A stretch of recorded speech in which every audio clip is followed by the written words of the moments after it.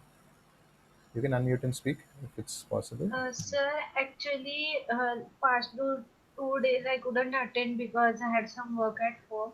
So, is it okay if I give the quizzes for 2, 3, 4, 5 today? Yes, no problem. You can give it later also, not a problem. Thank you, sir. And you can go through the recordings, they have been posted in the group.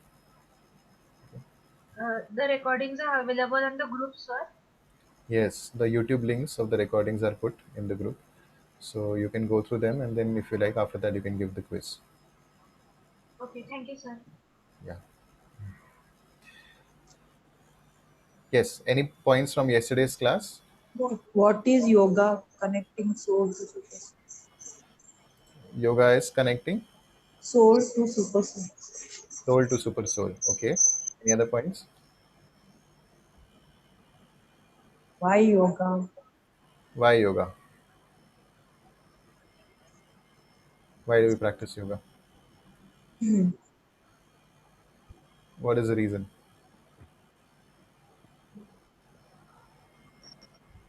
gain happiness. Gain happiness. Okay. And why will we gain happiness by yoga?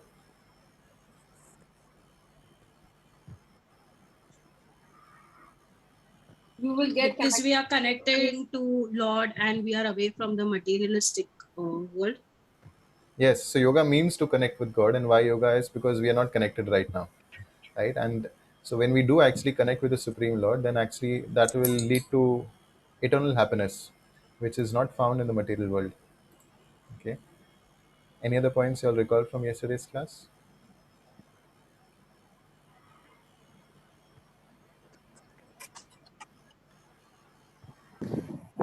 So it's Ashtang Yoga, Yam Niyam, Asan Pranayam, Pratyahar, Dharana, Dhyan, and Samadhi. Yeah, Ashtang Yoga.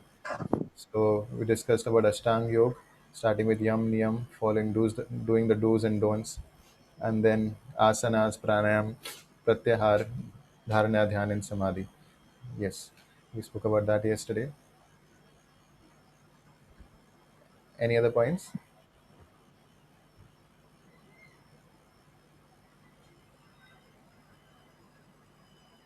Any other points? Voice is not audible, Alka. Yeah, in case you're speaking. Okay. So, yesterday, we had discussed about, yes, Ashtang Yoga was there, the whole yoga ladder we went through again. And towards the end, in chapter 6, Krishna tells Arjuna that of all the yogis, who is the best? Can someone recall? Who is the best? What did Krishna say to One, Arjuna? the one who is a devotee. One is a devotee. Yeah, yoginam api sarvesham madgatah antaratmanah shraddhavan bhajate yomam samayuktatamo matah. So Krishna is saying of all the yogis, that yogi is the best. Uh, who is always thinking of me, worshipping me. So who is that? That is a devotee. That is a bhakta. So in Krishna is giving his own opinion. He's saying that okay, there are different kinds of yoga systems, but of all the yogis, the one who is a bhakti yogi, one who is actually always engaged in devotional service to the Supreme Lord, thinking of the Lord, such a yogi is the best. He's the topmost. And we saw how there are different yogic processes. Yes, so Krishna advised Arjuna that okay, you follow the path of Nishkam Karma Yoga, uh, acting without wanting any fruits. Rather, you engage all your fruits in the service of the Lord, and that will purify you, and then you can rise higher up even to Ashtanga Yoga. And after Ashtanga Yoga, you can you'll further purify yourself, and you can go higher up even that, and you will ultimately reach the stage of Bhakti Yoga. And we saw that this is a ladder, and we can take a direct lift instead, a direct elevator that will take us directly to Bhakti Yoga, which is we actually start practicing Bhakti Yoga directly by associating with devotees and adopting the processes of Bhakti Yoga, one of which is hearing, and that is how the seventh chapter begins. So there are different ways in which one engages in bhakti yoga. That's been described in the scriptures. Shravanam Kirtanam Vishnu, Smaranam Pada Sevanam, Archanam Vandanam Dasyam, Sakhyam Atmanivedanam. The very first thing it begins with is Shravanam, which means to hear about the Supreme Lord. And that is what we are actually doing right now also. We are hearing the message of Bhagavad Gita, which is directly spoken by Krishna, right? So before we begin today's seventh chapter, we'll start with short prayers. ॐ ज्ञानतिमिरान्धस्य ज्ञानाञ्जनशलाकया चक्षुरुन्मिलितं येन तस्मै श्रीगुरुवे नमः। नमः ॐ विष्णुपादाय कृष्णपृष्ठाय भूतले श्रीमते भक्तिवेदान्तस्वामिनिति नामिने। नमस्ते सरस्वते देवे गौरवाणी प्रचारिणे निर्विशेषशून्यवादी पाश्चात्यदेशतारिणे। जय श्री कृष्ण चैतन्य प्रभु नित्यानंद श्री अद्वैत गदाधार श्रीवासादि गौर भक्तवृंद। हरे कृष्णा कृष्ण कृष्ण हरे हरे, हरे Ram Ram Ram Hare Hare. Hare Krishna. So I saw some mics getting like did someone want to ask something or comment or say something? Okay. If nothing, we'll start. So we'll start with chapter 7 today. And what is the chapter 7 entitled? It's called Knowledge of the Absolute. Okay. So I'll just present my screen. So yesterday we had discussed about the yogic processes, and we discussed just now how Krishna himself says that of all the yogis, the topmost is one who is engaged in devotional service, who is always meditating upon the Supreme Lord, thinking about him, talking about him, hearing about him, and so on, like that. So Krishna, now, as we had discussed, in the earlier sessions, that the first 6 chapters of the Bhagavad Gita are more to do with karma yoga. The middle 6 are bhakti yoga. So this is what we are beginning with now.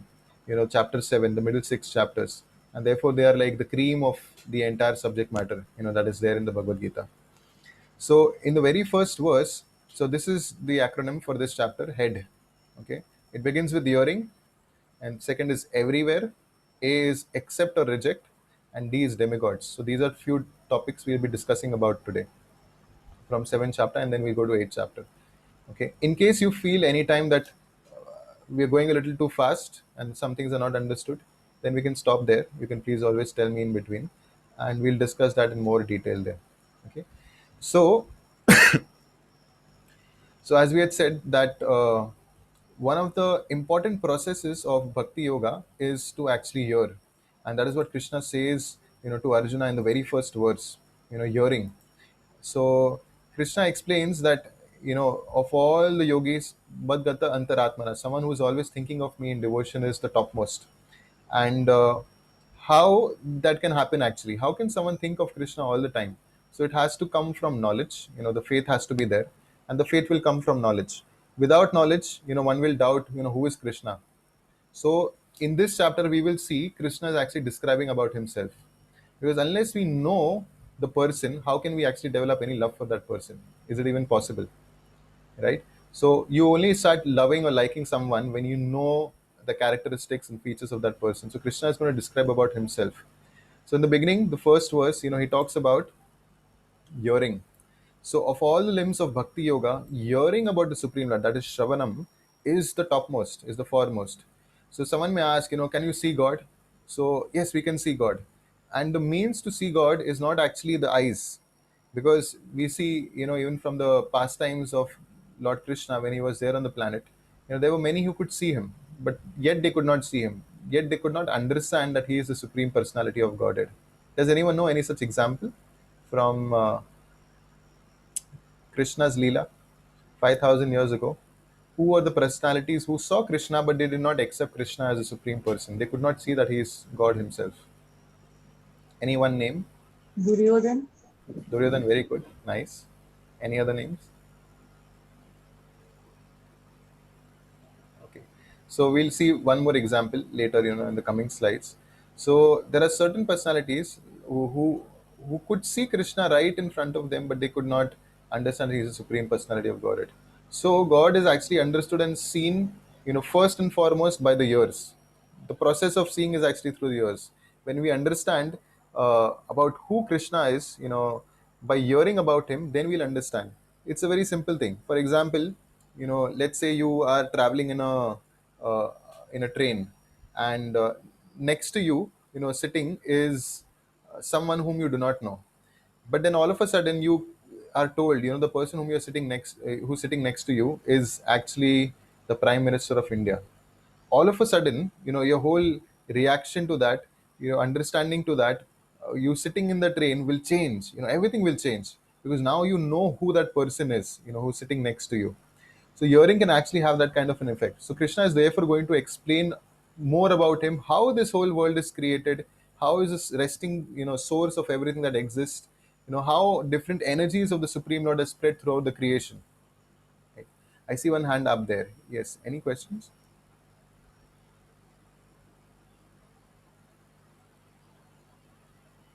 Krishna, is there any question?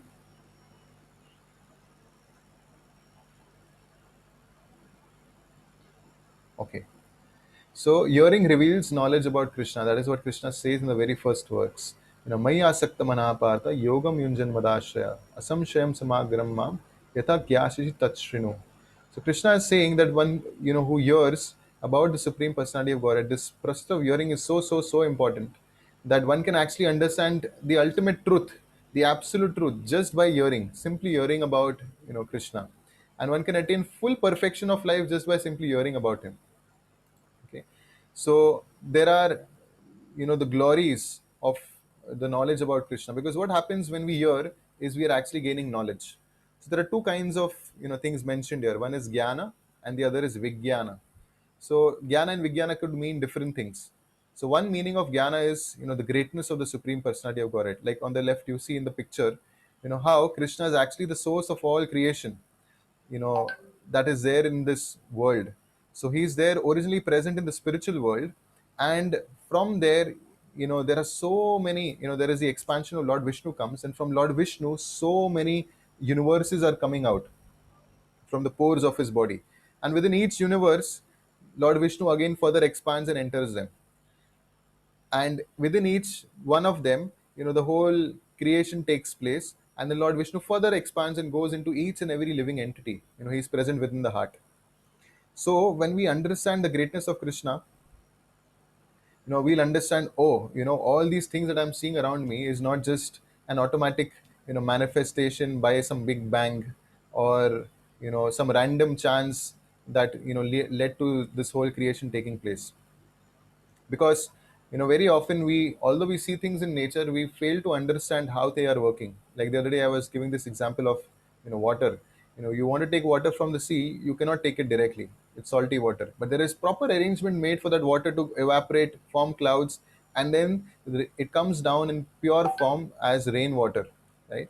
So uh, that is the arrangement of the Supreme Lord. Similarly, you will see that in the whole creation there is arrangement for everything made. There is arrangement made for not just water, but even medicines. You will see in the scriptures there is, for different ailments and diseases, different herbs and plants and medicines being prescribed. So even that arrangement is there. So there is arrangement for electricity, there is arrangement for water, there is arrangement for the well-being. you know there is arrangement for wealth. If someone needs wealth, there's natural wealth that is there available in this whole creation. There is arrangement for air, there is arrangement for everything practically we need. And yet sometimes we fail to understand that there has to be someone making it so perfectly possible. Imagine if we had to transport you know gallons of water from one place in the country to another. Would it be even possible? Actually, this was done some years ago. There was a drought, and there was no water to different places. So there was so much arrangement being made to transport water from one city to another, and it would cost so much of money. But this perfect arrangement is already made in nature. So when we understand the greatness of the Supreme Lord, that is one thing. There is one aspect of it. The other is his sweetness. So we can see that although Krishna is the Supreme Lord, we can see in this picture, he is very, very sweet.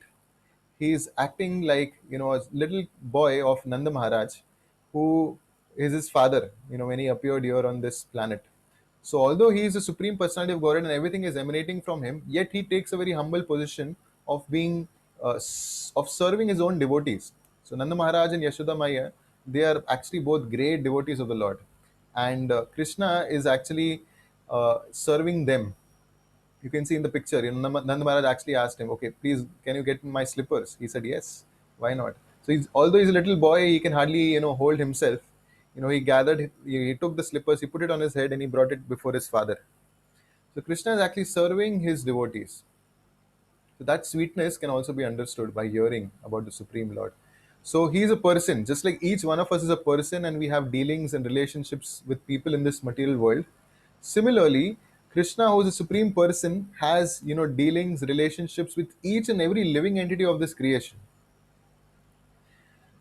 The only problem is that in the material world we have forgotten that relationship, and therefore there is yoga. That is the connection that we need to establish with that supreme person. And the very first thing in Bhakti Yoga is hearing, right? So, however, this whole understanding of who Krishna is as a supreme person is actually very very rare, and that is what is spoken about by Krishna in this third verse. He says, "Manushyanam sahasreshu kaschidadri siddhe yatadam api siddhanam kashin mam vidi tatvatah." That of so many thousands and thousands of people who might be actually trying to understand who is the absolute truth, who is the source of everything in this creation, hardly one knows me in truth. Krishna is saying to Arjuna that this realized knowledge, this Vigyan, is actually very, very, very rarely understood by anyone. Right? So one has to be very, very fortunate. And however, it becomes very easily possible if one actually practices the Bhakti Yoga process. In all the other processes that we have talked about before, now you will see that actually Bhakti Yoga is the topmost. In fact, you will see that even those who are Gyanis, the Gyan Yoga path, or they were in the Ashtanga Yoga path, finally they've actually come to the topmost realization of Bhakti Yoga or the practice of Bhakti Yoga. For example, there is a story of the four Kumaras. The four Kumaras were actually the sons of Brahma. So once they were passing by and they came at the gates of Vaikuntha, and there they actually wanted to meet the Supreme Lord. So they entered and passed through the seven gates. But then, when the Supreme Lord himself came out, Lord Krishna, he came out, the Tulsi. So these four Kumaras were actually Gyanis. So they did not have complete realization of the absolute truth to be a person. They did not know that. Okay, so they had only they were on the Gyani platform. They understood the absolute truth on an impersonal platform. Impersonal means that the Lord has no form, right? They understood that yes, we are living entities, spirit, souls, not a part of the material body, material world, and there is an absolute truth which is above them, and that is the Brahma Jyoti. So their understanding was only impersonal. They do not have the complete realization of the absolute truth being a person. But when Krishna, came out, to see the four Kumaras, so there was Tulsi at the lotus feet of the Lord. When the fragrance of the Tulsi leaves actually was smelt by the four Kumaras, just by that little fragrance, they were completely transformed into Bhakti Yogis. They could understand the supreme position of Krishna as a person, and they could give up their impersonal understanding of the Supreme Lord. So in the scriptures, it is described that there are three ways in which we understand the Supreme Lord. So one is impersonal, that is Brahman. Okay, we understand God is impersonal. And then above that is Paramatma. That is what the Ashtanga yogis actually try to do. Ashtanga yogi is someone who wants to meditate upon the Vishnu form of the Lord in the heart. That is the Paramatma. The Paramatma is there in the heart. So the Ashtanga yogi wants to meditate and realize and see the Lord face to face within his heart. So that is the second aspect. And above that is Bhagwan. So there is Brahman, Paramatma, and Bhagwan. And Bhagwan realization is actually the topmost. Bhagwan means that God is actually a person. He's not just impersonal light, and he's not just present in everyone's heart, but he's actually a person himself, who has sweet dealings with all his devotees. So these four Kumaras were then transformed into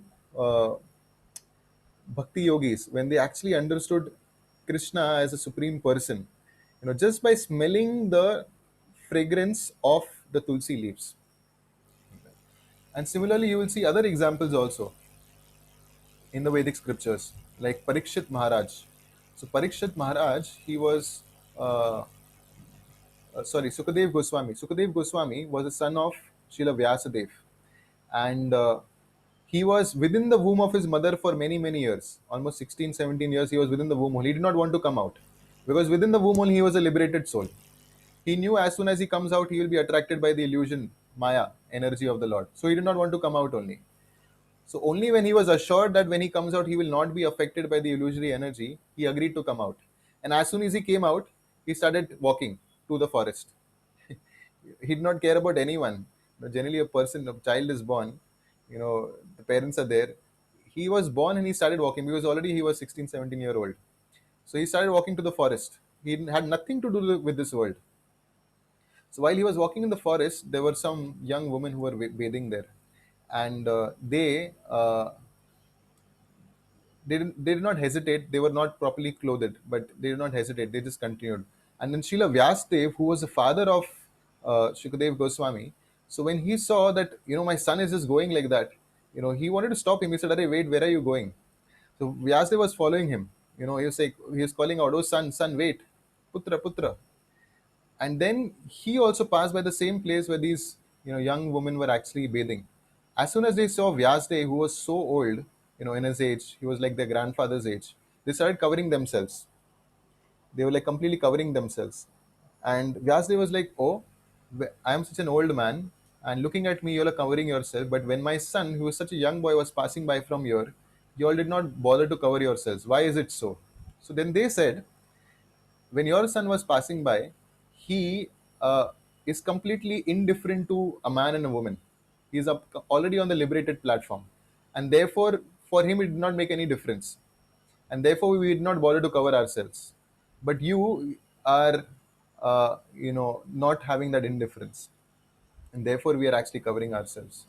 So then, when Sukadev Goswami was actually passing by like that in the forest, all of a sudden he heard some verses, being described about the glories of the Supreme Lord.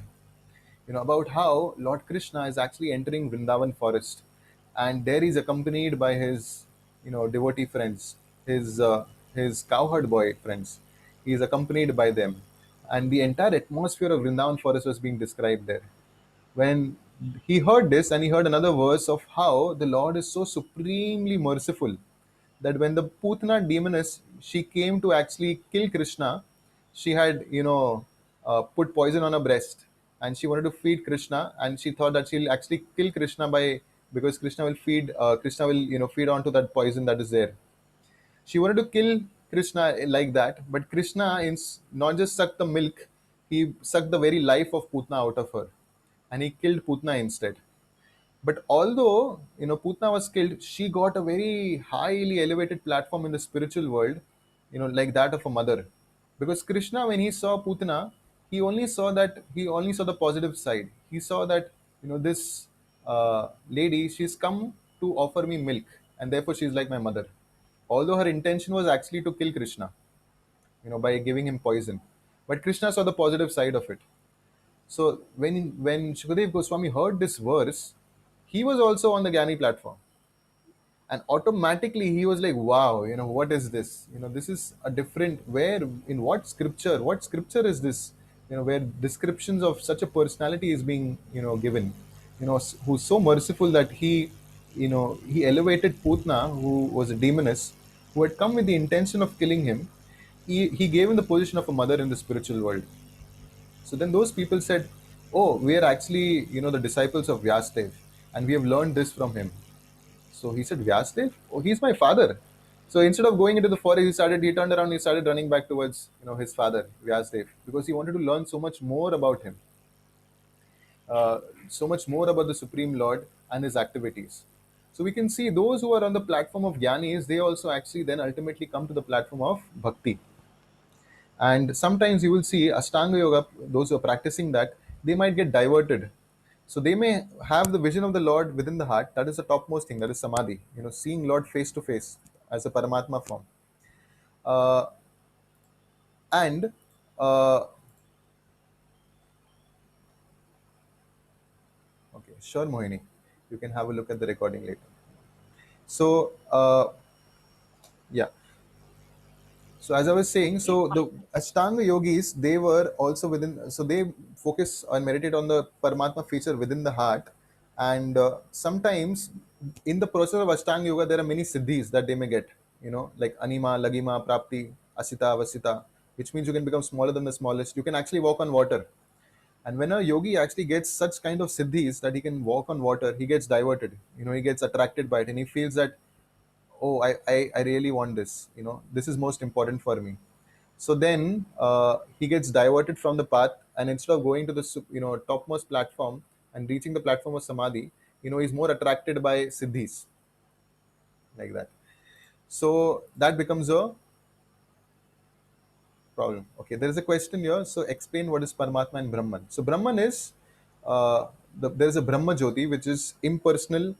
It's like the light. It's the effulgence coming from the body of the Lord. There is a material world. Above that is a Brahma Jyoti. Above that is a spiritual world. The Brahma Jyoti is nothing but impersonal form of the Lord, which is without any form. Okay, so it is like the effulgence coming from the Lord. So that is Brahma Jyoti. Above that is a spiritual world, and below that is the material world where we are all living. And Paramatma is an expansion of the Lord. We'll be looking at that now in this section of everywhere. Okay, so that is where we go to now. Everywhere. So now Krishna is going to describe how he is actually present everywhere. You know, so Krishna explains. He says, "Bhumi rapo analo vayu kham mano buddhi revacha ahankara ityamme bhinna prakriti astudha." So he's saying that there are these 5 elements that are there. Bhumi, earth, water, fire, air, ether. We know that, right? Panchamahabhut. And then there is mind, intelligence, and ego. That those are also material elements, and they are subtle. Fire, earth, water, fire, air, ether. They are gross elements, and there is subtle elements, which is mind, intelligence, and ego. And Krishna is saying that bhinna me prakriti asura. These are all my separated energies. So Krishna is saying that everything that you are seeing around in this material world is actually nothing but my energy, including all these 5 elements and the mind, intelligence, and ego. But then he says, aparaya matastvanyam prakritim vidime para jiva bhuta mahabaho yaidam dharyate jagat. So Krishna says that, okay, these 5 material elements and the mind, intelligence, ego is there, but beyond that, there is another nature which is spiritual, which is beyond his material creation, right? And there the living entities are there, who are my part and parcels, and they are the superior energy. So he says that the 5 material elements, earth, water, fire, air, ether, they are inferior energy, whereas the living entity who is there, Jiva Bhuta, is actually a spiritual living entity, and he is superior in nature compared to the 5 material elements. And you can see, like in this picture, in the spiritual world, in Goloka Vrindavan or in Vaikuntha, Krishna is there present, and all the living entities who are there, they are all having a spiritual body which is free from birth, old age, disease, and death. And they have an eternal life there, full of happiness, full of knowledge, and so Satchit Ananda, as Prabhuji was describing yesterday. So it's eternal, full of knowledge, and full of bliss, and they're forever engaged. It's like a picnic. We go sometimes to picnic, right, on a weekend or something like that, or during a vacation. But there it's like always a picnic. No one is working, from 9 to 6 every day, hard in their offices, or having to do very, great hard work at home. Every day it's just, it's like a picnic there, where every word is a song, every step is a dance. And the descriptions given of this world, we'll see, further also. So Krishna is saying there is this superior energy which is beyond the 5 material elements that he described. So this is how it is. There is earth, water, fire, air, ether. There is a subtle material elements, mind, intelligence, ego. And so there is a gross body, there is a subtle body, and within the subtle body is a soul, which is we, the Atma, that is there. And the soul, Atma, is characterized by 3 things: Sat, Chit, Ananda, right? Eternal, knowledge, and full of bliss. Right? So Krishna is the creator, he is the maintainer, he is the destroyer of all the creation. That is what he says. And everything that we see in this material world, Krishna is saying that is resting upon me, like Prabhuji was explaining yesterday, right? Shutre Mani Gana Eva, that everything is there resting on the Supreme Lord, as if, like, you see the pearls are there and there is a nylon thread within. So the pearls, they look like they're together, but they are only together because there is a nylon thread within it, right? If that thread was not there, everything will fall apart. Similarly, everything in this creation is working in order. The sun is rising on time. The planets are moving in their orbits. Everything is working in order because Krishna is there behind everything. So everything is resting upon him. So Krishna is giving that understanding to Arjuna. Right? And then he says, there is nothing more superior than me. He says, Matha parataram nanya. There is nothing more beyond me. I am the supreme absolute truth. So now that there is a whole section of creation being described, I will not go into the details of it because of the paucity of time, but we'll probably discuss about this maybe in some of the future sessions. I'll touch upon it a little bit. So there is a primary creation, and that is only mostly I'll be talking about. not the secondary one, which is by Lord Brahma. So the primary creation, Krishna says that, I existed before anything here in this creation. Sometimes there is a question, right? How does the creation come about? Because there is a creator, and Krishna is saying that I was present before this whole creation took place. Right? From me, everything emanates. So he himself expanded into many Vishnu forms, like you can see in this picture. Krishna is there, and he expanded himself into many Vishnu forms, and he is also expanded in the form of living entities, and they are called as Vibhinamsha. Vibhinamsha means separated uh, forms of the Lord, or separated uh, energies of the Lord. So there is Swamsha, which is the Vishnu forms of the Lord, which are non-different from Krishna. Okay, so all, like, we know the different incarnations of God, right? Narsimha, Varaha, Kurma, Rama. So these are all Swamsha forms of the Lord, which means they're non-different from the Lord. And there is Vibhinamsha, which is the living entities, which is who we are. Right? We are separated parts of the Lord. So Krishna expands himself as Mahavishnu. Okay, so here you can see the picture of Mahavishnu is there. And he says that I am the source of all spiritual and material worlds. Krishna says in the Bhagavad Gita. So everything that is there is coming from me. So you can see uh, our whole universe is actually compared to like a bag. If you take a bag full of mustard seeds, it's like that.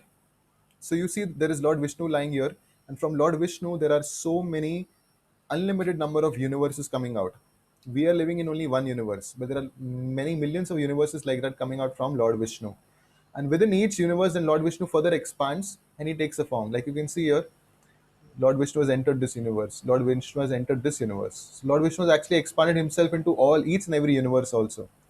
Okay, so I won't go into the technical details of the terms because it will be difficult for everyone to follow right now.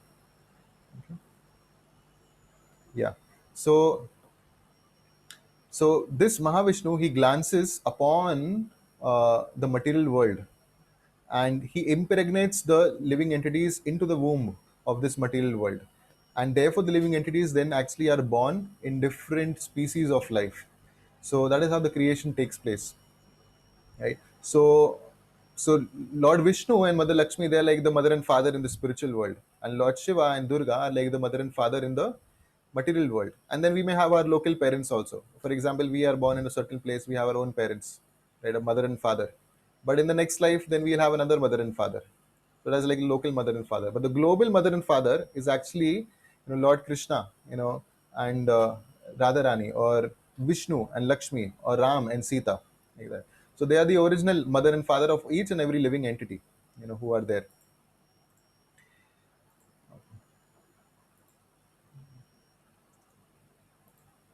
Any questions or anything at this point? Because I'm going to skip through some slides for now.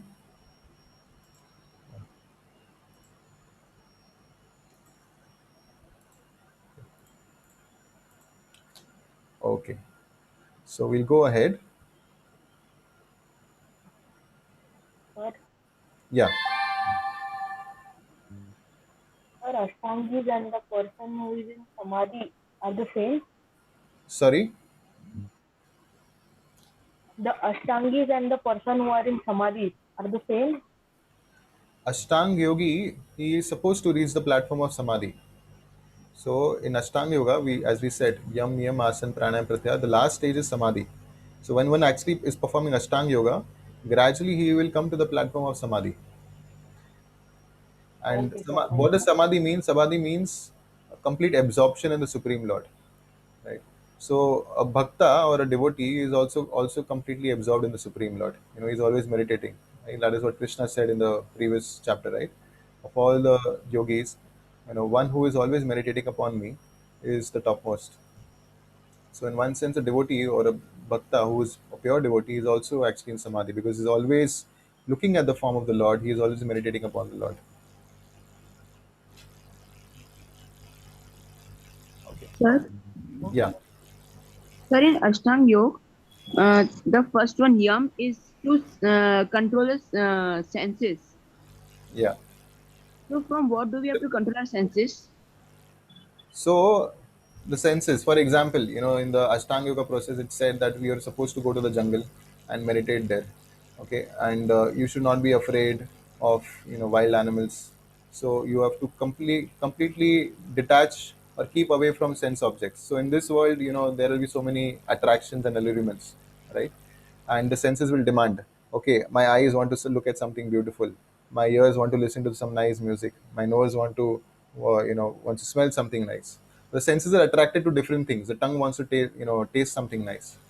So controlling the mind and senses, that is what yoga actually means. So what it means is that you have to completely put them under your control. So in Ashtanga yoga process, what happens is there are different airs that are there, within the body. The five kinds of airs that are there.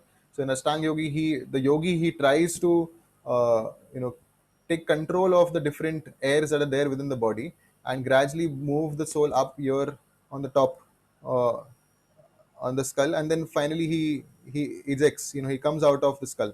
So what he's doing by controlling the different airs is actually trying to gain control over his mind and senses from the attraction of the outside world.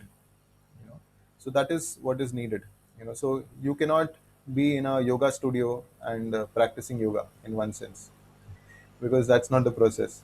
The process is actually to go in a remote place where there is no distraction, and you're completely focused, trying to follow the process, starting from yam, niyam, asan, pranayam, then come to the asanas, then do pranayam, and then like that, go on, like that in that ladder.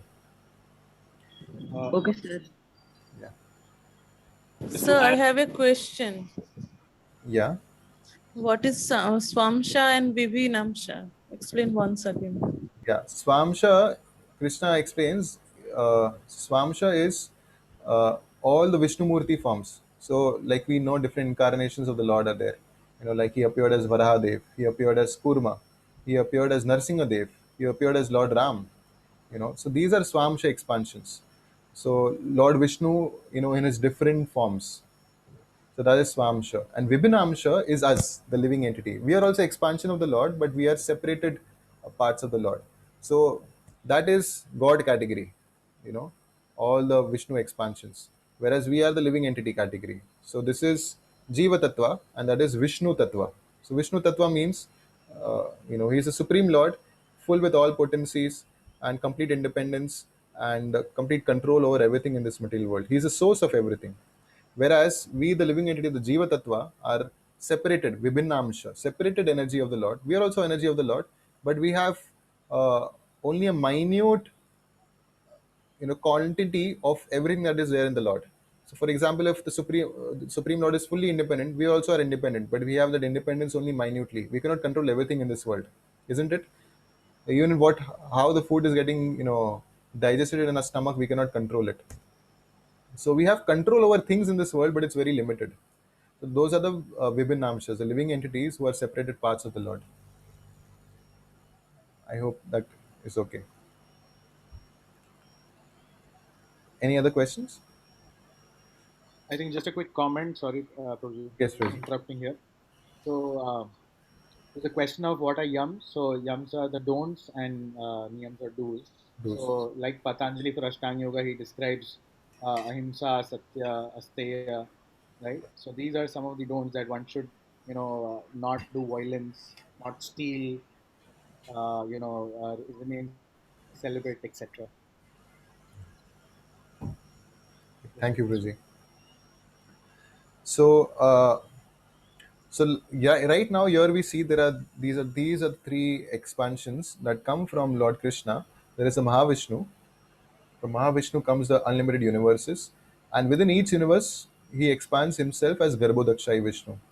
And then that Garbhodakshai Vishnu, from him the whole creation is taking place within a universe, and he enters that in every living entity in his heart as the Shirodakshai Vishnu. Okay, so this is a little too technical and it's a little too early at this stage, but just so that you all know how it is all actually happening. Okay, so I won't go into details of all of this now because we are left with less time. So in the spiritual world there is no creation and no destruction. In the material world there is creation and destruction. The spiritual world is actually eternal, right? But bhutva bhutva praliyate, in the material world every time there is creation, there is maintenance, there is destruction, and again creation, maintenance, destruction. It goes on in a cycle like that in the material world. Whereas the spiritual world is completely eternal. There is nothing like destruction there. It's eternally existing. Okay. So I am just going a little fast now. Okay. So this is how we are situated. From the navel of Lord Vishnu, the lotus flower emanates on which Lord Brahma is born, and there the Bhuloka is where we are located. So in the stem of the lotus, we are here in the Bhuloka. Then above this are the heavenly planets. Below this are the hellish planets that are there.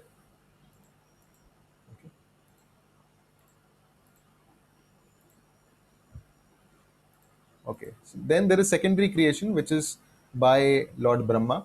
He creates the material world, and there are so many demigods, who are there in charge of the different departments in the universal affairs. For example, in a government, there will be the electric department, there will be the finance department, there will be the knowledge department, there will be the prison department. There are so many departments. Similarly, in the universe, there are so many devatas or demigods who are in charge of different things, for maintaining different things in the material world, and so therefore they are also there, like that.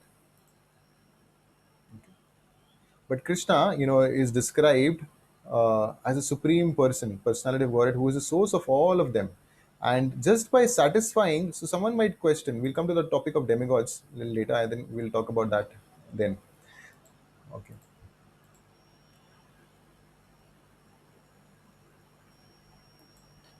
So then now Krishna, in this section of the Bhagavad Gita, he describes how he is there and how we can see him. So he says, I am the taste of water. The taste which we get just by drinking water, Krishna is saying, I am that. Then he says,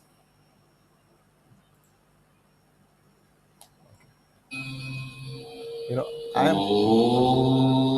Then he says, Pranava Sarva Vedeshu. I am that syllable Om in the Vedic scriptures.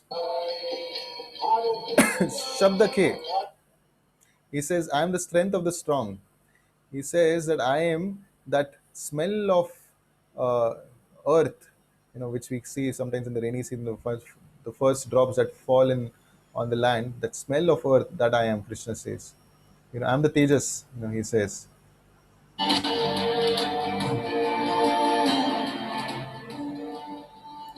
Okay. So Krishna is, describing himself to be, present there in so many different ways. He says, I am the tapas, in the tapasvis, I am the austerity, I am the original seed of all that exists, Krishna is saying.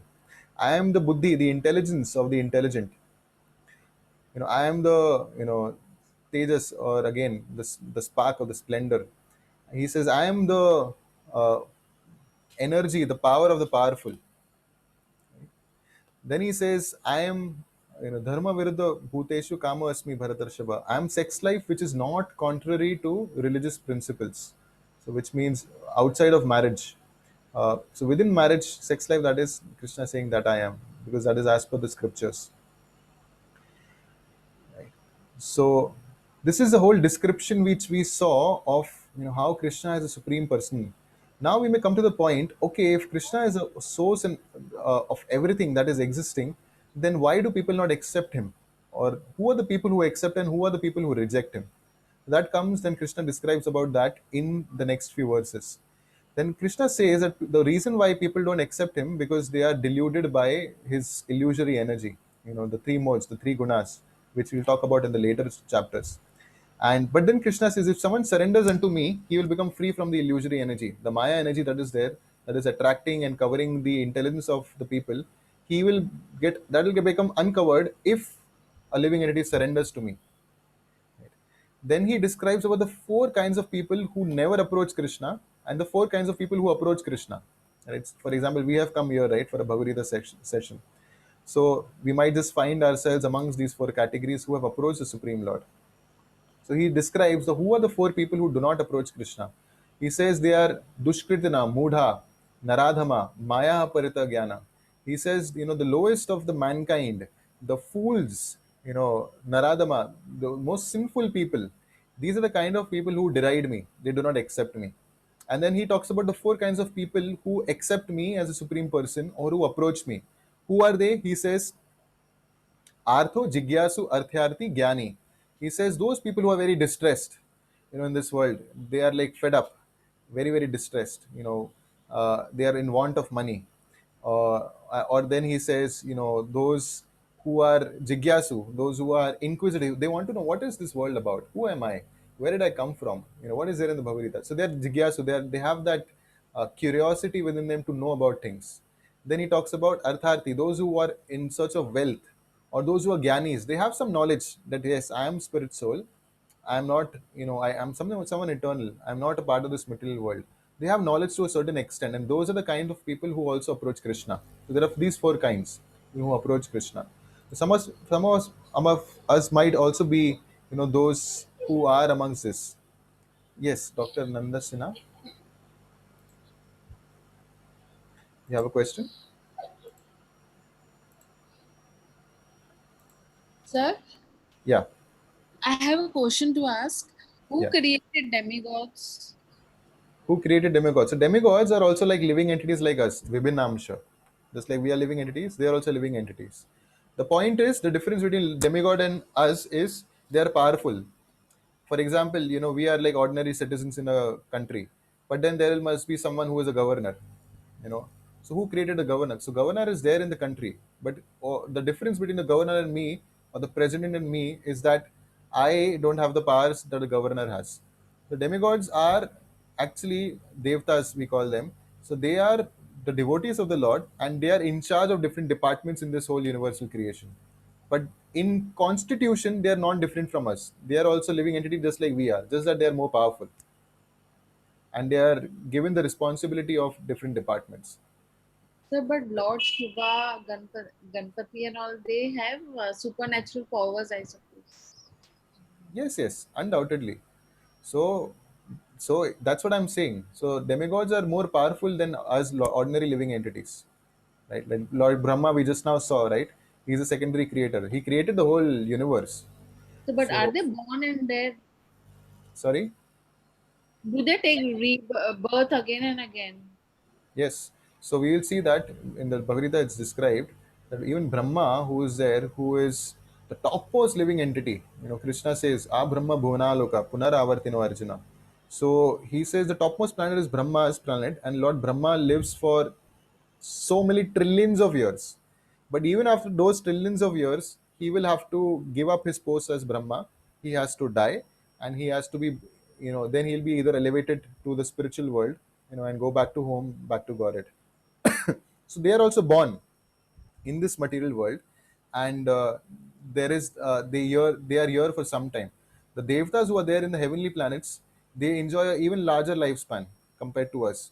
It's described in the scriptures for 6 months on the earthly planet is like one day for them. So we have spent 6 months here, they would have spent only one day there. So their lifespan is huge, and they enjoy much more higher levels of enjoyment in the material world.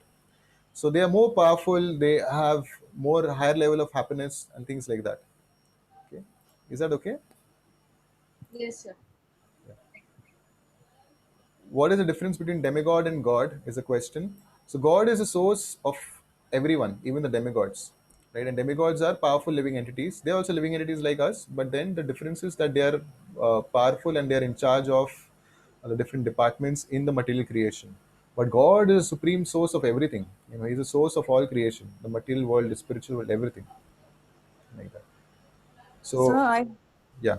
I have a question that can you show me the slides once again, which shows the Bhulok, Patallok, and Swargalok? Can we do that later, if, or maybe you can share the slides, because we are running a little short of time. We have not even started with 8th chapter. Is that okay? Okay, sir.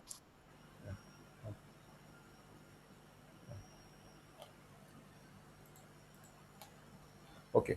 So, I think there's a question between demigods and gods. sorry. There's a question. What Yeah, is the I difference spoke about between that. demigods? Yeah, yeah. I just spoke about that. I hope that is answered.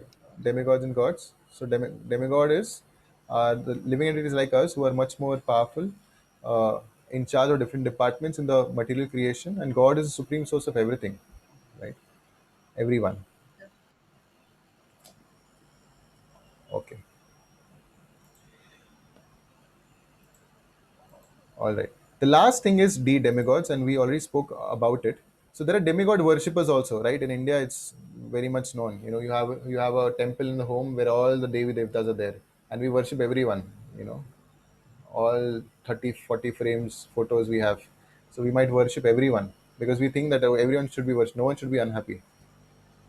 But Krishna gives the understanding of how, who are the people who approach the demigods, who are the people who approach devtas. So Krishna says, Kama Shastra Hita Jnana. Those people who are filled with some desire in their heart, they approach the demigods. Because what the demigods do is, they are in charge of the different things in the material world, and they can benedict, they can give some ashirvad, to the living entities. So people go to demigods, worship them for some benediction in return, and they get that also. So Krishna is saying that those people who are desireful, who are having these desires in their heart, material desires, they approach the demigod. And then he says, Antavattu phalam tesham tad bhavati alpa medasham. But these benedictions that the demigods are giving, जो भी वो लोग दे रहे हैं आशीर्वाद के रूप में, it may be good, you know, uh, wife, good house, good this, good that, whatever. It says that everything has a beginning and an end. It will only be there temporary. So it's only temporary benefit that you are actually getting from the demigods. Even the demigods themselves are temporary, like we discussed just now. Even they are not going to be there permanent in their post. They are only there for a certain amount of time. That lifespan may be long, but they are also temporary only there. So they cannot give any eternal benefit to the living entity. Therefore, Krishna is actually now going to describe.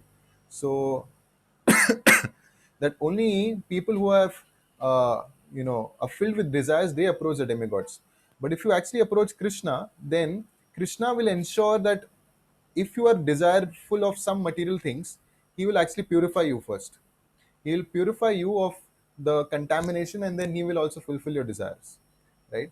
So because what happens is, whenever we desire anything in the material world, we will have to come back here. We will enjoy here, and we are continuing our cycle of birth and death. And that is what we do not want. We actually want to come out of the cycle of birth and death. But when we worship the demigods, Krishna actually describes it's actually foolish to do that. Why? Because you will continue your existence in the material world. You're only desiring some temporary benefit, and then you will go on like that.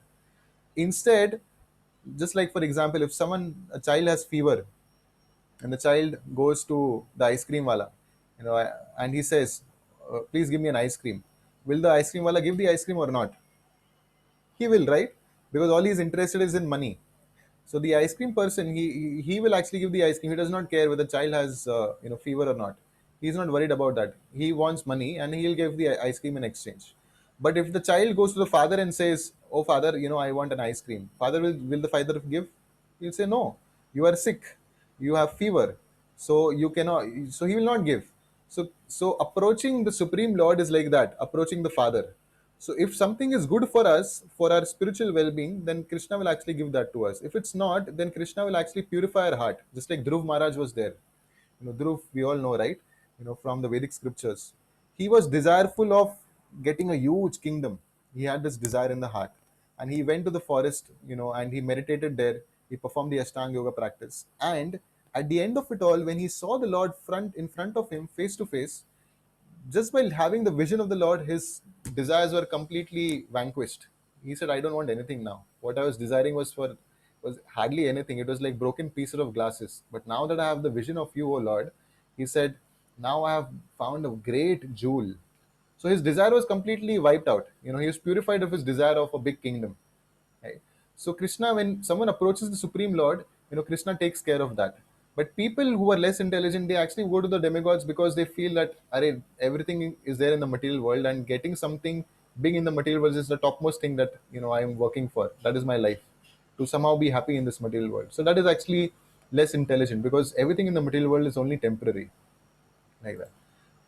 So then Krishna is also not revealed to everyone. We are coming back to that same question. If Krishna is the supreme person, the source of everything, why is it that not everyone worships him? We saw the four kinds of people who do not approach the Lord because they are dushkritanas, they are mudhas, and so on.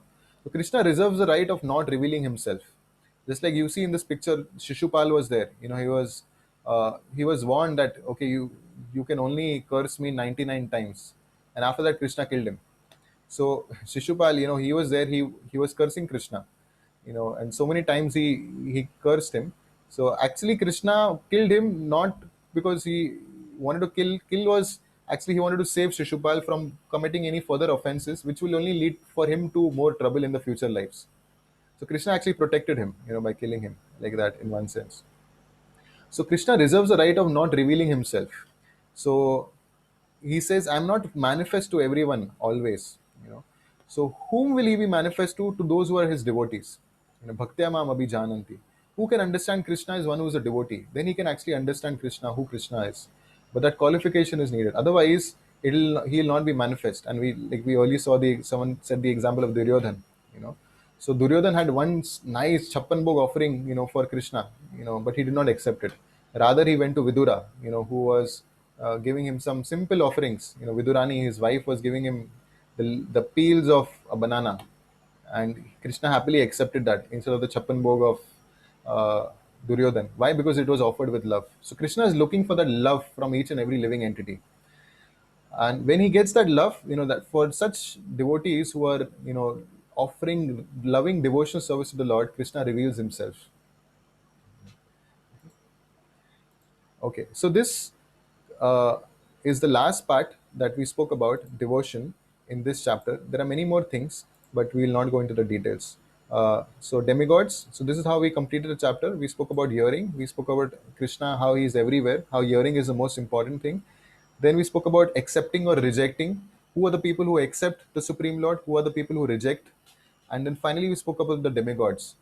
So there is a verse in the Srimad Bhagavatam which is Yathataror Mula Nishechanena Tripyanti Yat Skanda Bhujopashakaha Pranopahara Chayathendriyanam Tathaiva Sarvahanam Achyuteja. So someone might think that, okay, we must worship the demigods also, right? So of course we have a lot of respect for demigods because they are also devotees of the Lord. But this verse says that actually if you try and worship each and every demigod, there are 33 crore demigods. It is like trying to put water on the leaf of a tree. Will the tree be nourished like that, or will the tree be satisfied like that? No. Rather, if you put water on the root of the tree, then automatically all the branches, the tree, the twigs, the leaves, everything will be satisfied. So this verse says, Yatha taror mula nishech, just like you water the roots of a tree and the tree is completely satisfied, or just like you put food in the stomach and all the limbs of the body are satisfied. Similarly, if you worship the Supreme Lord, the source of all existence, the Supreme Personality of Godhead, then automatically all the demigods will also be satisfied. Right? So that is the right path of worshipping the Supreme Lord directly, and that will automatically satisfy all the demigods also. And there are many stories like that to explain this whole idea, but I think we'll have to sum it up here for this chapter. Okay. Any question, one or two, before we go to the next chapter? Sir, Yeah. is Krishna only the God?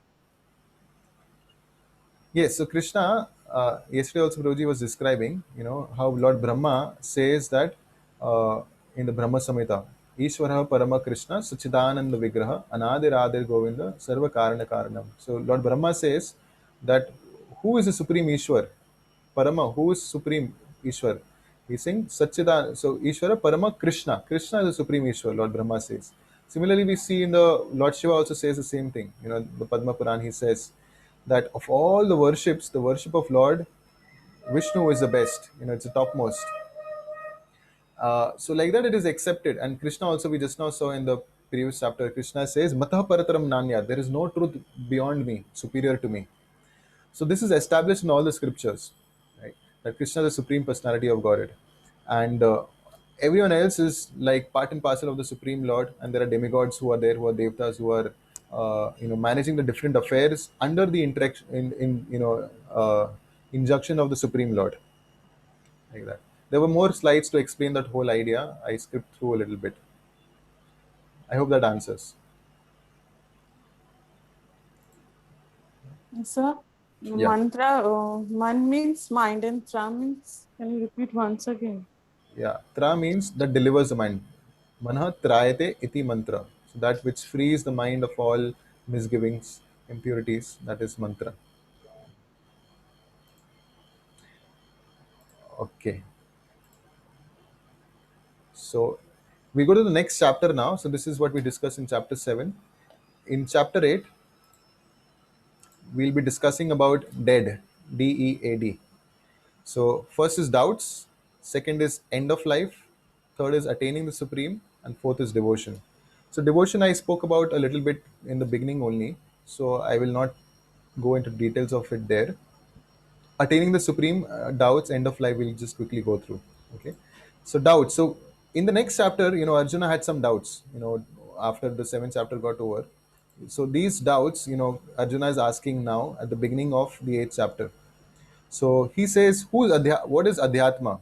So adhyatma means, so atma means different things. Atma means different things in different contexts. It means the soul, it means the body, it means the mind, depending on the context. So we have already spoken about this, how we are the soul and we are not the body. When someone dies, it's actually the soul that is leaving. So that's what Krishna explains. And then who is Brahman? So Brahman is indestructible, the living entities that are there. So all of us are also Brahman in one sense, right? So we are also eternal living entities. But there is Parabrahman. So Arjuna says, Param Brahma, Param Dhama, Pavitram Paramam Bhava. So there is Parabrahman, which is the supreme Brahman, and that is Krishna. That Arjuna says in the Bhagavad Gita. So he answers that. And then he says, what is karma? So we see that karma also we've spoken about a lot. So whatever activities one performs, accordingly, he is awarded a life, in the future. For example, someone is, non-discriminately eating anything, then he may be awarded the body of a hog who just eats anything, like that. Or someone is too much, attached or lustily engaging in some affairs, then he may become a lusty dog in the next life, like that. So depending on our karma, we'll be awarded bodies. Someone is just too much attached to sleeping, then he may be awarded the body of a bear, like that. Then he asks, what is Adi Bhuta? So Bhuta means the body, and the body goes through 6 changes. There is birth, growth, maintenance, then production, byproducts, dwindles and vanishes. Any living entity you will see goes through these 6 transformations. Dead matter will not go through any this body will not go through any transformation, but any living entity will actually go through all these 6 stages of life, eventually coming to death and then again being born, like that. So this is what, an Adi Deva, we've already spoken about this. So Krishna as a supreme person is there. He's there in the form of Virat Roop, which he showed to even Arjuna during just before the battlefield, just before the war was about to begin. And he's also there present in the heart as Paramatma. So that is also a form of the Lord. So that is Adi Yagya. It is described as Adi Yagya, who is a Paramatma, who is present within the heart. And he is the enjoyer of all sacrifices, all yagyas, like that. Okay. Then second is end of life. So this is a very crucial point, crucial description of what happens at the time of death. And depending on what happens at the time of death, we will be taken through different bodies. So this verse, it says, Antakale cha mameva smaran muktva kalevaram yah prayati samadbhavam yati nashyatra sanshaya. Krishna is saying, if someone actually at the time of death remembers me, then he will come to me. So that is the whole idea, that we want to actually go back to the spiritual world where Krishna is residing. There is an eternal existence and loving exchanges with the Lord. And Krishna is saying that who can actually go there? Someone who remembers me at the time of death. So if remembrance of Krishna is there at the time of death, then automatically, one will go to the Supreme Lord. Right? So there's this. So there was a story. Okay. So there's a story of. I'm skipping through the videos because it's already past 9. There's a story of Ajamil which we had spoken about.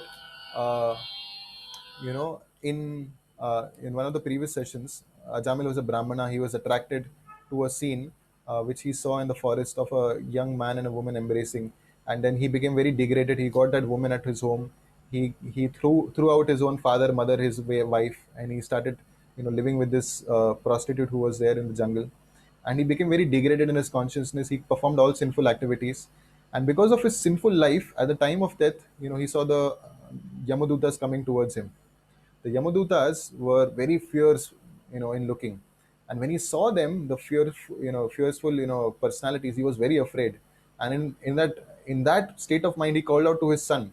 His son was called Narayan. He called out, Narayan. And because Narayan is also the name of the Lord, immediately the Vishnu Dutas appeared. And, he was saved from the hands of the Yamadutas. Because the Yamadutas were actually going to, take him to hell and punish him. But Vishnu Dutas came and they stopped and they said, wait, wait, you cannot take him because just now he called out the name of Narayan. So that is the strength of remembering the Lord at the time of death. Someone actually remembers. So how will we actually remember the Lord? At the time of that, it's a matter of practice. Just like we see sometimes throughout the day we are constantly meditating upon something, and in the time of sleeping we have those same thoughts in our dream also. Similarly, whatever we think of throughout the span of our life, whatever we meditate upon, will actually be there, coming back to us at the time of death. So if we always are practiced in engaging a mind and think of the Lord by chanting the holy names of the Lord, like Hare Krishna Mahamantra we were doing at the beginning of the session, then automatically at the time of death also we'll have the remembrance of the Lord, like that. So uh, whatever state of being one remembers when he dies, that state he attains without fail. That is what Krishna tells Arjuna in this verse. Okay, I'm going to skip through uh, all of these because this is just a quick slide to show what one will become in the next life. If he's a lusty person, he'll become a dog. If he's a lazy person, he'll become a bear. If he's an envious person, he'll become a snake, and so on. Right? Depending on our actions in this life, we'll be awarded a body accordingly in the next life. Okay. So remembering Krishna at the time of death, that is what he wanted. So therefore, Krishna told Arjuna, "Ma manuspara yudhyacha." You fight, but at the same time, you remember me. And that is what we also need to do. Whenever we are engaged in our activities, if we always think of Krishna, then at the time of death also, abhyasa, this practice, if it's there, then we'll be able to remember Krishna. So then, attaining the Supreme. There is a whole section here which describes about the Satchakra Yoga. So this is the Ashtanga Yoga process, and we were talking about this a little bit earlier. How the yogi, he controls the different life wares within, and finally he takes the soul right up here, and then he comes out. Bursts open from the skull, and he can go anywhere in the world. Then he can go to the heavenly planets. He can go anywhere, wherever he desires. He can go when he becomes perfect. In this process of Yoga Mishra Bhakti. So he can go anywhere. He can even go to this spiritual world if he so desires. So it depends on his desire where he wants to go. But we can actually do the simple process of bhakti, which here Krishna describes. Tasyaham sulabha partha. Sulabha means it's a very easy, sublime process, the process of bhakti. If we engage in that, then actually we can also go to the spiritual world. Krishna is saying that. So attaining Krishna is very easily possible by performance of devotional service. And there is no rebirth for pure devotees. He says, Napnuvanti Mahatmana. So, Mamupetya Punarjanma Dukhalayam Ashashvatam. This world is Dukhalayam. We already discussed that in the previous sessions. And Krishna says that there is no rebirth for those who are my devotees. They will not have to come again in this material world of birth and death. Okay. We are coming towards the end of this session. I know it's 5 minutes past 9. So pure devotional service is what actually Krishna recommends. He says, "Mam upetya punar janma dukhalayam ashash." So, there is a whole technical detail here of it all. We spoke about the material world and the spiritual world in the beginning itself. So I am just skipping through these slides. And Krishna's abode is attained by devotional service. That is again Krishna stresses this here. So that is the last part of devotion. And we already spoke about this. So, in the Bhagavad Gita, in this section, it describes about how one has to leave the body in a certain time. If he leaves the body during the day, then that is very good for him. He will progress ahead. If he leaves the body during night, then that is not good. If he leaves the body during Uttarayan, that is good. If he leaves the body during Dakshinayan, that is not good. So, there are different things described of how and when a yogi should leave his body. But a devotee, one who is a bhakta, he doesn't have to worry about all of this. Because no matter what time he leaves, Krishna ensures that he reaches the topmost, you know, planet or the spiritual world. So yogi or devotee who is there, he doesn't have to worry about all these technical things of when I should leave my body.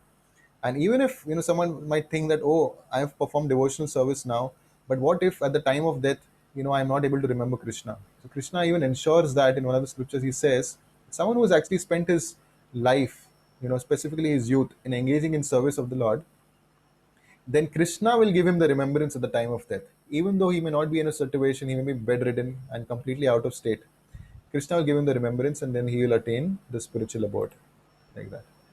So, with that, we'll end the session today.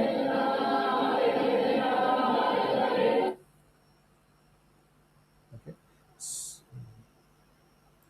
Thank you very much. So, this is what we did discuss today. Doubts, end of life. Arjuna's doubts were there about Adhyatma, Yagya, and so on. And then end of life, what happens at the end of life, whatever one remembers at the time of death, that he will attain. If someone remembers Krishna at the time of death, he'll go back to the supreme abode. And attaining the supreme, we spoke about, how we can attain the supreme, and devotion finally, the different things one has to do at the time of death. He has to leave his body at a particular time, but then if he's a devotee, he doesn't have to worry about that either. Okay, so we end with that. If any questions, we'll just take that for a few minutes, and later we can also keep. Thank you, sir. Thank you. Hare Krishna. Thank you. Hare Krishna. Hare Krishna. Yes, sir. Hare Krishna. Thank you. Hare Krishna. Anybody has any questions, we can address them to the next. Sir, thank you very much. Otherwise, we can continue those questions in the WhatsApp group. We'll be opening the WhatsApp group for more questions. But Prabhuji is here for the next 5-7 minutes. So up till 9:15, if anyone has any questions, we can address them.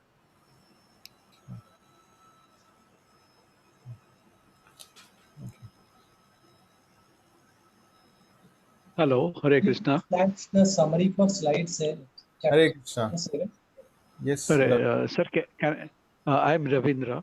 Yeah. Sir, all these years, means for generations, we are worshipping, Lord Venkatesha, Ganesha, and Lakshmi ji, and then all of a sudden, I mean, Balakrishna is also there in our, but it is in the means just like demigod we are worshipping. But now, after hearing all those, I mean, going through your sermon, if I started only Krishna, then do I feel that I'm ignoring other gods, something like? So, as far as the other forms of the Lord are concerned, like you talked about Venkatesh, Mother Lakshmi, so that is completely fine. So, we may worship Lord Ram. Those are the forms of the Lord.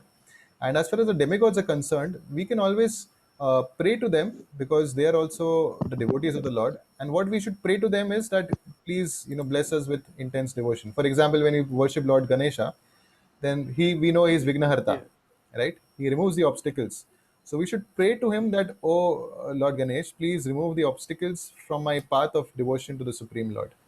Right? Then the demigod, even Ganesha, is very, very pleased. He feels that, "Arey, koi to mere liye acha kuch mang raha hai." All people are asking for obstacles, removing obstacles from this material world, where anyway there is so much suffering. Some temporary things they're asking for. When Lord Ganesha will see that he's asking for the real thing, he'll also be very, very pleased. So we can always pray to the demigods. Like Lord Shiva, he is described as Vaishnavanam Yatha Shambhu. He's the topmost of all Vaishnavas. So we pray to Lord Shiva. When we're passing by a temple of Lord Shiva, we can always pray that you're the topmost Vaishnava. Please also give me, a drop of devotion to the Supreme Lord.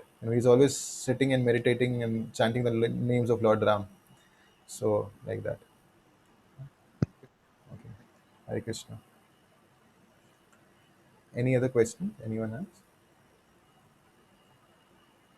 Chapter 7 summary slide, sir. Can you please flash? Chapter 7. Chapter 7, we spoke about head, H-E-A-D, right? H was hearing. So, how hearing is an important process. Krishna begins with that. Then E was everywhere. So, hearing is an important anga of bhakti, Shravanam. And so Krishna then starts describing about himself. So he talks about how he's present everywhere. He's a taste of water. He's in the smell of earth. He's the source of all creation. Everything is resting upon him. So Krishna describes how through his different energies, the five material elements, earth, water, fire, air, ether, everything is his energy, and how the living entities are also his energy, but they are superior, like that.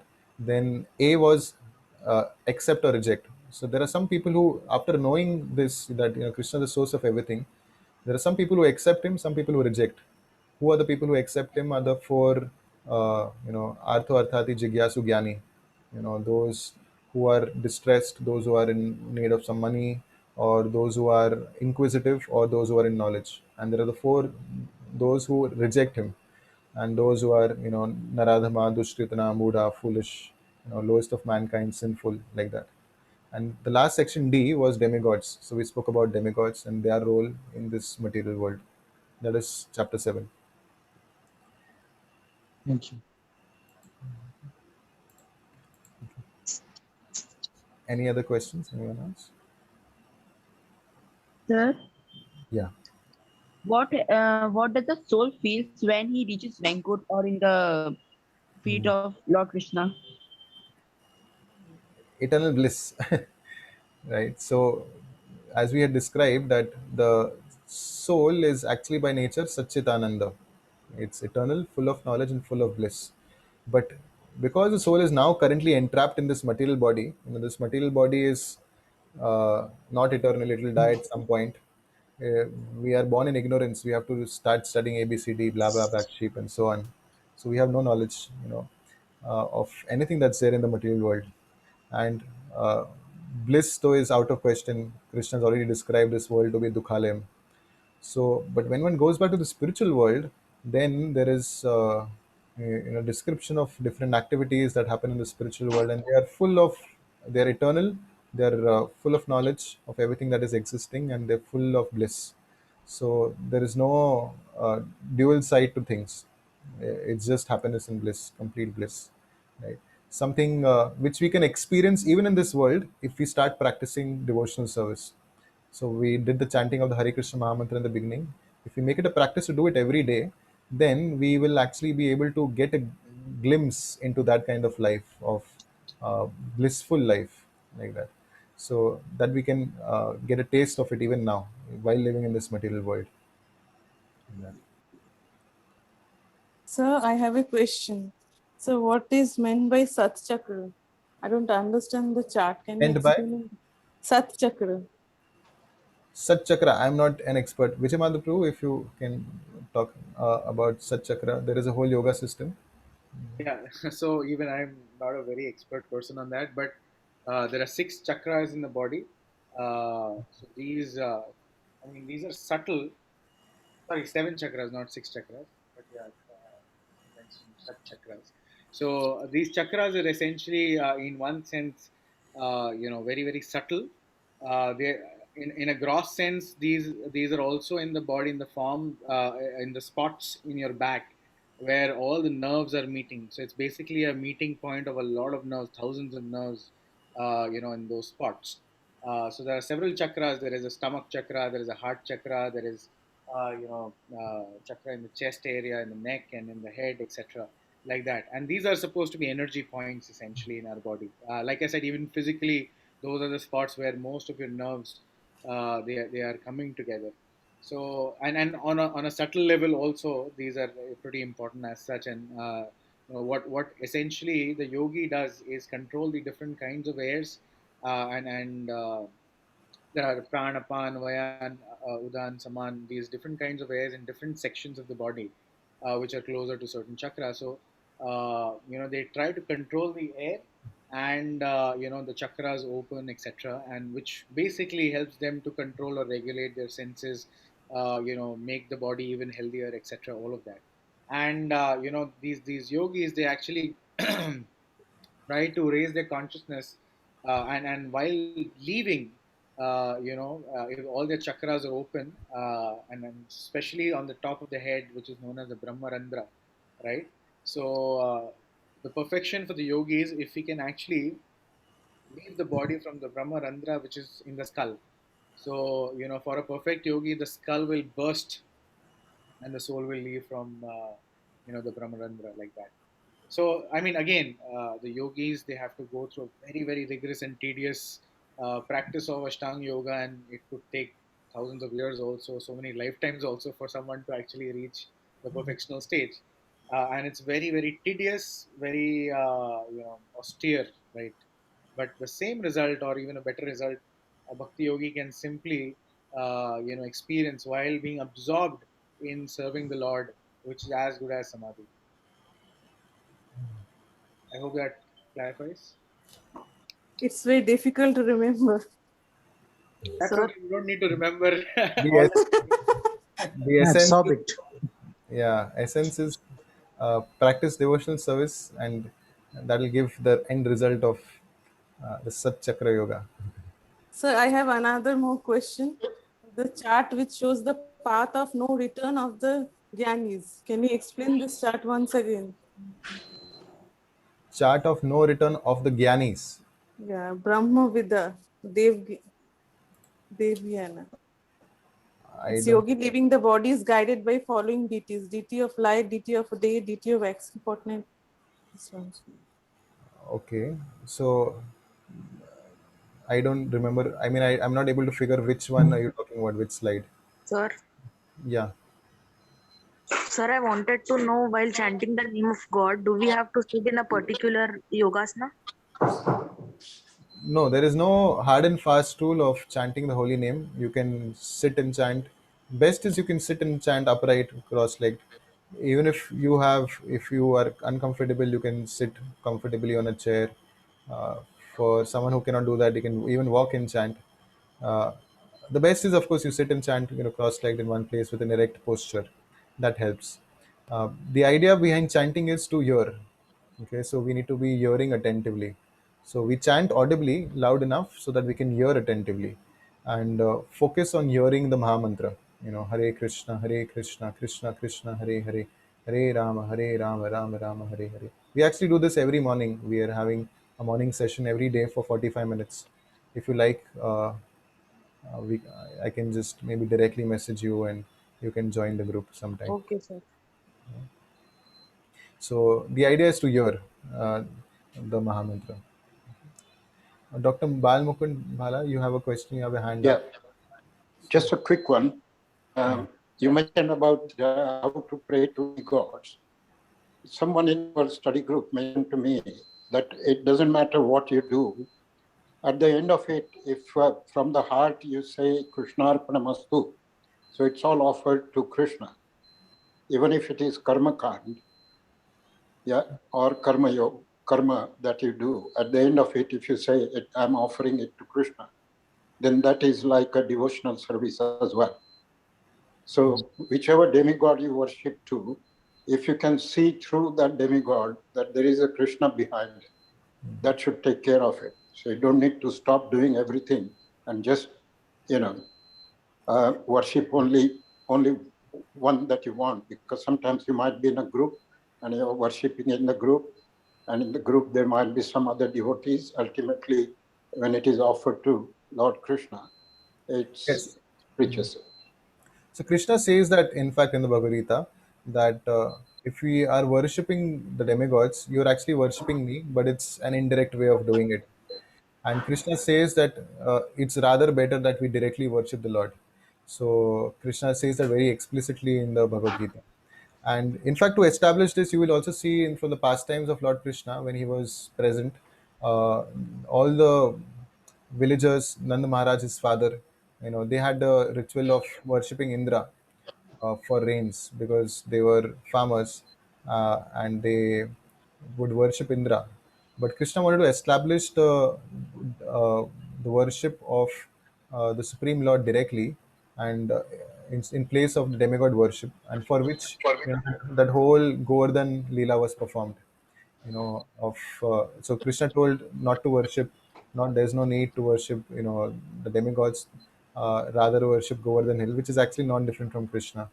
And so and we know the Leela, how it happened. Krishna lives the Govardhan Hill because Indra is he just wants to devastate the whole Vrindavan forest, and Of course, nothing happens because Krishna lifts the Govardhan and everyone is protected.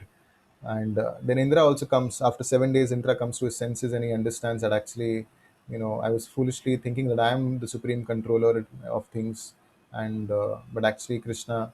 So sometimes that may happen to all of us also, as uh, when we are in power or positions, we may misunderstand and get carried away and not worship the Supreme Lord and start thinking ourselves the Supreme Lord or in the controller of things. So, but there Krishna is also establishing again that worshiping the Supreme, just like we spoke about that verse, watering the tree, roots of the tree is actually nourishing the whole tree, right? Similarly, if one worships the Supreme Lord Krishna himself, because how many demigods will you worship? There are 33 crore of them. Yes, if as a matter of, as you were saying, as a part of a group, you're a part of something and there is a worship of demigod going on, then the prayer should be that, please make me, also a devotee of the Lord. Like that we can pray. That is very good. Another quick one from you, from me, if I may. You mentioned about various demigods, but also you mentioned about various avatars of like Ram or Vishnu. They are same form of Krishna, or Krishna in different forms. Now, lately there has been a move, Swaminarayan movement, which claims that Swaminarayan is Krishna himself. 200 years ago, he appeared as Swaminarayan. So, any comments on that?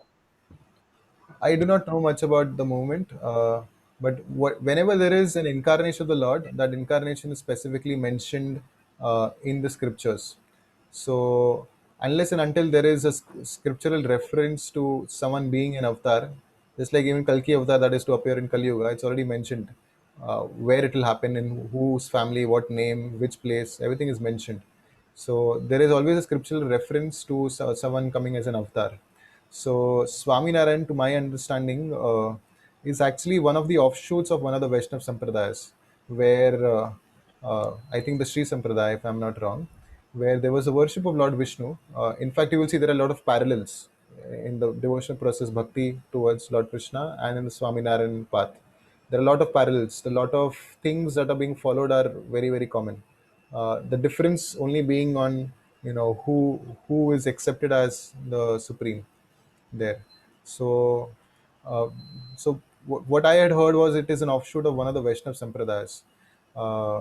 So their methods of worship and everything, the philosophy, a lot of it is all quite similar, but the difference being in the ultimate thing, the ultimate goal. So Swaminarayan, what also I've heard is that there was a great saintly person and he was accepted as God by his followers, but I'm not sure of a direct reference in the scripture with regards to that. Vijay Madhaprabhu, if you have anything from your... Thank you, Prabhu. Even I'm not aware much.